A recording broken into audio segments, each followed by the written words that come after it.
I had a customer today use the hard R when referring to my prices on my Crown Zenith packs. So, welcome to the Poke Chalet. We are a small online business working up here in Canada, and we have distribution. We sell Pokemon. We do our best to have a lot of singles. We support the local trade community as much as possible by being that guy who takes in all the cards and provides decent prices at allocation, based on what I get from distribution, decent prices for cards. So today I get a message on the storefront. The guy says, I'll read it to you. 14 packs of Crown Zenith for $365. Are you effing R-word? R-word. So, and he also says, probably weighed them too. Underdeveloped Mongoloid? So apparently this guy did not like my Crown Zenith prices. Now, Crown Zenith has been out of print for a while. It was the last set of Sword and Shield. It is a superb set. Not just the hit rate, but the cards, the Pokemon, the Galarian Gallery inside Crown Zenith. Amazing. Great set to open. There was a ton of it. Was a ton of it. And we sold everything we had. We did not have any Crown Zenith for the last 2 years. And what happened is distro. Well, as you know, we're chasing allocation. We're trying to become bigger. We're trying to get bigger and bigger. So as a result, we have to spend. We have to increase our spend. And with the Pokemon market, the way the Pokemon market's been, there is some extra funds that we can use to spend. And one of the things that we decided to spend on, well, besides, ridiculously priced Prismatic, we decided to spend it on ridiculously priced Crown Zenith. Now, we've been buying the Morpeko V Premium Treasures collection box, and Distro has been kind enough to be charging $180 Canadian. So when that's 7 packs in that box. You get a playmat, you get like lots of V unions. We've been breaking that product down and selling them in packs. We've been selling them in 14 pack lots. So we've been paying $180, and we've been selling them for 14 packs for $365. So we would be making a whopping $5 profit on basically just selling what distribution has sold it to us for. Whopping $5 profit. So this guy freaks out. Obviously not a current customer, doesn't know anything about us, so that's the way it goes. What did it cause me to do? I shared this with some of the other vendors, the stores in the neighborhood, and they shared that there was a nutbag contacting them as well.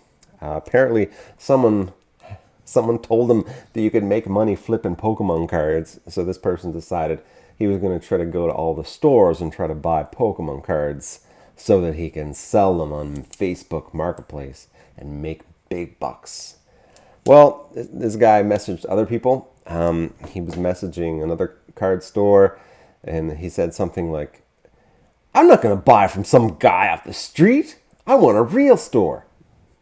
So a lot of vendors up in Canada operate from their chalet, right? A lot of like 90% of the card stores in Canada are not brick and mortar. I'll tell you that right now. 90% not brick and mortar. There's a huge amount of rip and ship. There's a huge amount of people just like Poke Chalet, where we have allocation and singles, and we do it because we like it. But anyway, he was pissed. He contacted other people, complained to them about not having a real store, and causing them to drive around the city and ending up at people's apartment complexes. So this guy was mad, and he was messaging us because our prices were bad. That's one thing that you could tell this guy was new, because he didn't realize, obviously $365 for 14 packs is not market price. It's more than market price. And the reason I bought it was not because, I can make money off of it. the reason I bought it was really just because I wanted to increase spend at allocation. And that brings me to one of the more important topics. Besides, these people who enter the hobby and think they know the best, they think that they can buy up Walmart and flip. The scalper mentalities who hate scalpers. They hate people who've been in the hobby for like 5 years, or we've been a store for 5 years, let alone, I think we've been in the hobby longer, but one of those. We've been around as a store for 5 years. So this guy was mad, and mad enough to create he didn't create an email account, but he entered an email account with a very negative text. He sent me a very negative message. He was mad, and he was also, I think, running into the same like people around town. He was just mad. He was like, I guess his buddies must be making money on Pokemon, and he wanted in. Anyway, there's a lot of these people who flip out online. I see them in the comments too. They flip out like, I forgive you, and I know that you came and said sorry, but you flipped out at my 151 boxes because I had them in Canadian funds. So confused the heck out of one person who thought I was charging American funds. But anyway, people get mad and angry, and obviously keyboard warriors, the whole thing happens online. So I didn't really think much of this message. It just sort of got me thinking, Crown Zenith. So I liked Crown Zenith. I've opened a very small amount, but I was always like, the singles inside Crown Zenith are beautiful. The Galarian Gallery, beautiful. The hit rate, beautiful. Even the secret rare, the single secret rare in the entire set, the Pikachu, it's a beautiful card.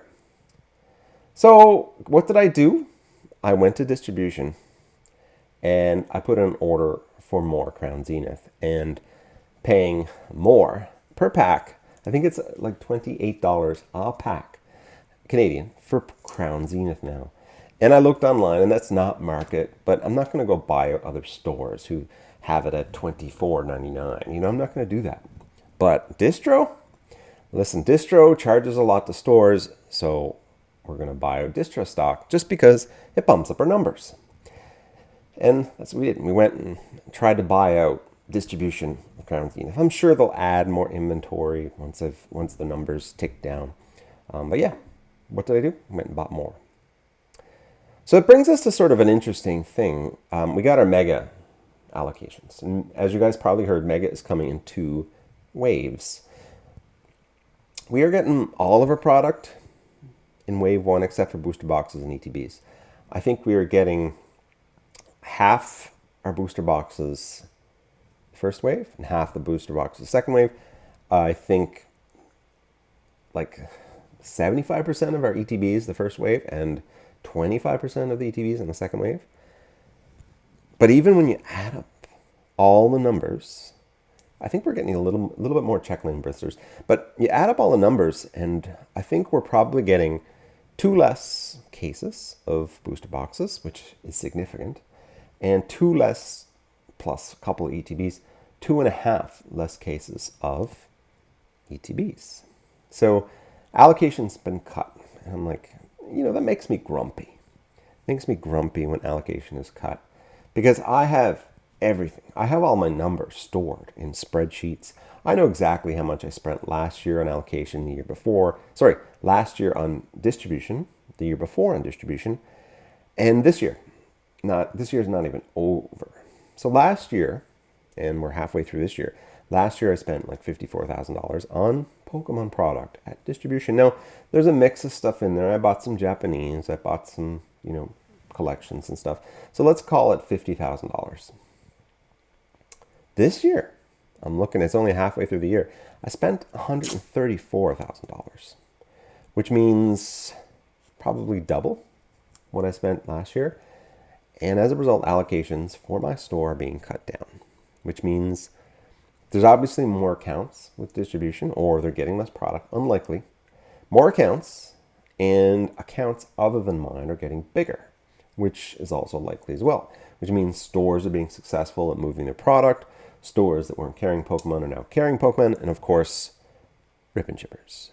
So my particular distributor is okay with non-brick and mortars, with guys like me. They're okay with it. And sometimes guys like me have time to rip and ship, and I wish I did, but I don't.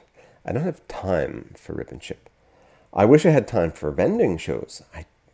I am a pushover and I do not. So I imagine they're moving packs. They're moving more packs, more volume. So these guys are probably getting more allocation than me. But I am not happy my allocation is being cut, which means there's less product that I can provide at lower prices. Not happy. Spending like twice as much on distribution, and my numbers are getting cut. And I'll say they're getting cut a fair amount, considering, at least doubling the amount of spend I have there. So there's not much I can do about it. As I mentioned before, distributors are kingmakers. They give you enough product, and you're either profitable based on the allocation or you're not. It's very, very difficult to have and grow a store in this current market. I think it's difficult even in the old market when you couldn't sell anything, when very little product sold. But I think it's just as bad now. There's been no improvement. Like, if you have distribution, it doesn't give you a big advantage right now. It gives you a little advantage maybe, but not a big advantage over people who can pick and choose what product they buy and go in and buy. I was looking at a website today. They were selling, I think, Mega Set for $269, which is a good price. But then I realized, they want their money up front and the whole dealio, and it's very likely that their site looks really questionable. So I was like, okay, I'm not going to risk a pre-order scam on these guys. It would have been nice to pick up more boxes of Mega or more boxes of Phantasmal Forces or Phantasmal Flames, but alas, we do not get to do that. The good old days of buying a bunch of boxes when they're about to be released, stores always did this. They bought more from other stores that were trying to clear out their over allocation. I myself have bought cases from some of the bigger guys here in Canada when I knew the set was going to be good and my allocation was really low. It's the way it goes. But with that, Mega Set is going to be bad allocations. Not only that, I was expecting allocations for the prismatic Umbrian figurine collection. That did not come through. Like, the allocations, I'm getting a single unit, which means it's not good. Which means I won't be able to get units to my customers. I won't be able to do much. I was hoping, okay, for this prismatic, that's going to be my the prismatic for the future. This big box. No, it's not going out. So Pokemon, either, we're failing to grow, even though we're doubling or tripling our spend. Probably more than triple, maybe four times our spend. We're still getting our allocations cut. We're still shrinking our allocation, shrinking how much money we can actually make from the store, despite such a crazy market. And other stores are the same. I talked to other stores. With the limitations, these are stores that have existed for 5 years. We've been around the bad times, around the good times. It's the same stuff. You're squeaking by. If you're lucky, you'll get 10% margin on what you spend. With shipping and with problems and with chargebacks, it's always pity me. Don't feel pity, but I'm just saying the market is still crazy, and I think it's still going to be crazy for quite some time because there is no increase in product. Normally, we were the guys, the small shops were the guys who had the cheap product. Like, all the big collectors could go to the small guys and get a lot of product without going to Walmart and buying out their shelves. Get a lot of product, a lot of ripping, a lot of source for singles, a lot of slab stuff. We can't be that source. We're not being that source. So it's going to continue. Things are still going to ramp up with Pokemon. With Phantasmal Forces, it's a small set, but unless it's printed to oblivion, I think we are going to have a really hard time, at least until Christmas. And the only thing I can think of, which Pokemon might need to do, is just cancel a set. Just cancel a full-on set or push it out to the next set and just swamp the market with cards. And I'm not looking forward to that. I don't want them to do that. Obviously, rotation is next April, so all of the old sets which are going out of rotation. A lot of the cards in it, the singles that I'm holding and selling, they're going to drop. We're in this weird phase of the cycle where all of the single cards are increasing in value too. So every time I'm going through and doing a spreadsheet, I'm looking up a card, and every single graph is going up. When rotation hits, there's a reverse that happens. For about 6 to 12 months, you see almost every single go down. So we're going to see that in April, cards will get cheap from the old set for a short period of time until they start to be considered old. But alas, let's talk about what's going to happen. We're going to see the Christmas holiday season, and unless the Americans continue their path of destruction where they're trying to destroy their economy, if they stop doing that and the Americans become successful again, I think it's going to be a crazy Pokemon market. The only thing we can sort of foresee is that there's going to be a downturn in the US economy. Pokemon cards will shortly become cheap for a little while, and macroeconomic conditions are the only thing that's going to slow down this market. Like I said, unless Pokemon cancels the set. If they cancel the Mega Rayquaza set, if they decide, hey, we're not going to make money for another 6 months, 4 months, it's unlikely. Unlikely it's going to happen. They're going to ride the wave, and it's a big one. So it's a big, gnarly market right now. And be careful. There are a lot of cards that are overpriced. There are a lot of cards that I don't know who's buying them, but the prices continue to be high, and singles continue to be the best thing for us. We sell a lot. We do, fair trades. We do 75% of market, and bada bing, we sell it for market minus sometimes 10% if someone's geared for negotiating. So we make our whopping 10% on single sales. It's going to be a crazy market. So here's some advice. Buy your sealed stuff, your stuff that you're going to save, buy when it's cheap. And unfortunately these days, it's pretty much only when it's released. I don't know what this wave is going to do. Are we going to have expensive at the wave 1 and cheap in wave 2, or what's going to happen? Or is it going to be wave 1 is X and wave 2 is X plus 5 or times 2? We don't know. But that's an interesting thing that we're going to see about this Mega Evolution set. What do waves do to the market? What do the waves do to the price of booster boxes? Obviously, booster boxes continue to become more and more rare. So what does that mean? You guys can judge what's going to happen to booster boxes. Anyway, guys, that's a lot of ranting. It's been a while since I had a chance to rant, and I'm glad to be here. If you've got it this far, hit the like and subscribe. And in the comments section, tell me what you think. Why I should not be buying Crown Zenith at 26 Canadian a pack. And 26 Canadian, let's call that $20 US. I know that's way over market, but should I be not buying Crown Zenith over market? Let me know. Thanks, guys.